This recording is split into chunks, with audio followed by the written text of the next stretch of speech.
साधारण ब्याज का हम लोग वीडियो बेसिक का शूट कर चुके हैं, सारा इंट्रोडक्शन समझा चुके हैं। इसी में हम लोग पढ़ने वाले हैं, क्या पढ़ने वाले हैं क्वेश्चन। इसमें पढ़ने वाले हैं पैरामेडिकल का क्वेश्चन सारा, ठीक है। साधारण ब्याज और अगर हम पैरामेडिकल को चलें तो कुछ ट्रिक्स को ध्यान रखना जरूरी है जो यहाँ पर दिया गया है, ठीक है। यहाँ पर तो ये तो फॉर्मूला सारा पता ही चुके हैं हम लोग, ठीक है। लेकिन यहाँ पर कुछ ट्रिक्स है जिसको याद करना जरूरी है, जैसे कि धन है ना, धन के n गुना होने पर, ठीक है ना। अगर कोई धन n गुना, मान लो कोई धन दिया हुआ है ना, 5 गुना होने पर अगर दर निकालना है तो ये फॉर्मूला होता है, समय निकालते ये फॉर्मूला होता है, ठीक है। जहाँ पर n जो गुना है, 2 गुना 2 लिखेंगे, 3 गुना 3 लिखेंगे, 4 गुना 4 लिखेंगे, ठीक है। दर निकालने के लिए फॉर्मूला समय दिया रहेगा और समय निकालने के फॉर्मूला जब दर दिया रहेगा तो, ठीक है। ये n गुना के लिए, ओके। और भी है, ब्याज के n गुना होने पर अगर दर निकालना तब उसके लिए फॉर्मूला है और समय निकालना तब उसके लिए फॉर्मूला है, ठीक है। उसी प्रकार से अगला ट्रिक है कि अगर t वर्षों में n1 हो जाता है, ठीक है, धन मतलब कोई पैसा मूलधन जो है t वर्षों में n1 हो जाता है ना, तो धन को n2 गुना होने में, मतलब इतना गुना हो जाता है, मतलब मान लें कि 2 वर्षों में 4 गुना होता है तो 8 गुना होने में कितना समय लगेगा, ठीक है। तो उसके लिए यहाँ पर है कि n गुना होने पर लगा समय इक्वल टू है ना इंटू n2 - 1, ठीक है। यहाँ पर n गुना होने में लगा समय, ये समय हुआ t, ठीक है, ये इंटू n2 जितना भी बोला -1 करना, ठीक है।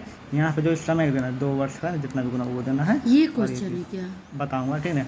आगे बोलता है कि r और t समान होता है, मतलब रेट और टाइम क्या दोनों समान होता है ना, तो r अथवा t निकालने का फॉर्मूला ये होता है ना। r निकालना है फिर t निकालना है, अगर r t दोनों बराबर है ना, किसी मूलधन का, मान लो कोई मूलधन 500 दिया हुआ, ठीक है, उसका समय और दर जो है समान है, क्या है, इक्वल है ना, तो उसका निकालना है। अगर उसका ब्याज दिया हुआ है 9 रुपये, कितना रुपया, 9 रुपया, तो उसका दर निकालिए, क्या निकालिए, दर, या फिर समय निकालिए, दोनों देखी चीज़ है ना। तो t या फिर r इक्वल टू कितना होगा, √100 इंटू ब्याज मूलधन, ठीक है। ये हो गया ट्रिक।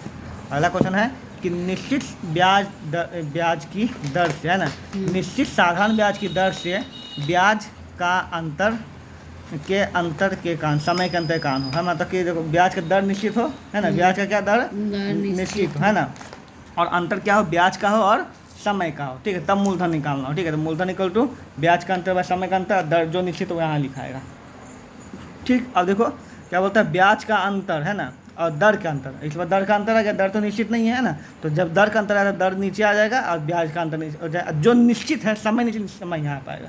तुम यहाँ पूछ रही थी ना कि किस में नीचे लेंगे दर का अंतर, किस में लेंगे समय का अंतर, तो जो अंतर दिया हुआ है वो हमेशा नीचे लिखाएगा, ठीक है। ब्याज का अंतर हमेशा ऊपर है ना, और समय का अंतर नीचे लिखाएगा, और क्वेश्चन में अगर दर का अंतर दिया तो दर का अंतर नीचे लिखाएगा, ठीक है। और बाकी जो कन्फर्म है वो यहाँ लिखाएगा 100/, ठीक है।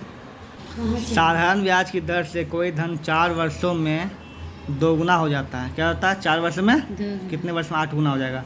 तो फॉर्मूला यहाँ दिया हुआ ही था है ना कि कोई वर्ष समय में इतना गुना हो जाता है, फिर कितना गुना हो जाएगा, कितना समय में, t को निकालना है, ठीक है। तो क्या बोला, n1 गुना होने में लगा समय, ठीक है। तो यहाँ पर समय कितना दिया है बताया, यहाँ पर 4 वर्ष दिया है ना, तो 4 दे देंगे यहाँ पर, ठीक है। 4 होने में समय 4 वर्ष है ना, 4 इंटू है ना समय के लिए यहाँ पर जो भी बची वाला फॉर्मूला बैठा देंगे, n2 - 1, n2 कितना बोला 8 - 1 बैठा देंगे यहाँ पर। अगला क्वेश्चन है कि 500 रुपया को 2 अलग अलग बैंकों में 2 वर्षों के लिए जमा किया जाए, दोनों बैंकों का ब्याज का अंतर दे रहे है ना, तो इसके ब्याज के दरों का अंतर निकालना है। ब्याज का अंतर, दर का अंतर, ब्याज का अंतर, दर का अंतर, ब्याज का अंतर, समय का अंतर, ये तो बैठेगा नहीं है ना, ये होगा ना ब्याज का अंतर, दर का अंतर, ये है। तो मूलधन बराबर क्या आता है, ब्याज का अंतर बता दर का अंतर इंटू 100/, ये, ठीक है। तो अब यहाँ पर मूलधन का क्योंकि मूलधन दिया हुआ, मूलधन बैठ जाएगा, ब्याज का अंतर दिया बैठ जाएगा, दर का अंतर निकालना, इसको मान लेंगे x है ना इंटू 100, समय दिया हुआ, समय भी तुमको दिया हुआ, सब बैठा दोगे, इसका x का मान निकाल दो तो बस।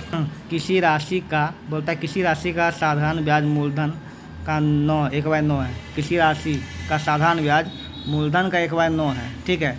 बोलता तथा वर्षों की संख्या वार्षिक ब्याज की दर के बराबर है तो ब्याज की दर निकालें, ठीक है। यहाँ पर बराबर वाला भी यहाँ पे दिया हुआ है, यहाँ पर वर्षों की संख्या वार्षिक ब्याज की दर से बराबर, यहाँ पे है ना फॉर्मूला दिया हुआ है ना, दर और ये दोनों का समान होता है, ठीक ना। यहाँ पे तो दर या समय निकालने के जो भी है एक ही चीज़ होगा कि दोनों बराबर है ना, क्या होता है, रूट 100 इंटू साधारण ब्याज बाय मूलधन, ठीक है। यहाँ पर तो साधारण ब्याज बाय मूलधन, तो बोला कि मूलधन जो है साधारण ब्याज कितना 1/9 है ना, तो तुम मान लेंगे साधारण ब्याज क्या मान लेंगे, x, क्या मान लेंगे x, तो मूलधन क्या हो जाएगा तुम्हारा x में क्या बोला कि किसी राशि का साधारण ब्याज जो है मूलधन का इतना है, ठीक है।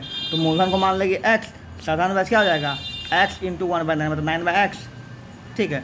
तो इसमें साधारण ब्याज को हाँ वही है ना, तो इसमें बैठाएगी साधारण ब्याज को क्या मानी तुम, x/9 है, साधारण मूलधन को x मानी थी ना, मूलधन x/9 बैठा देंगे यहाँ पैसे करके, काट देंगे, आ जाएगा आंसर।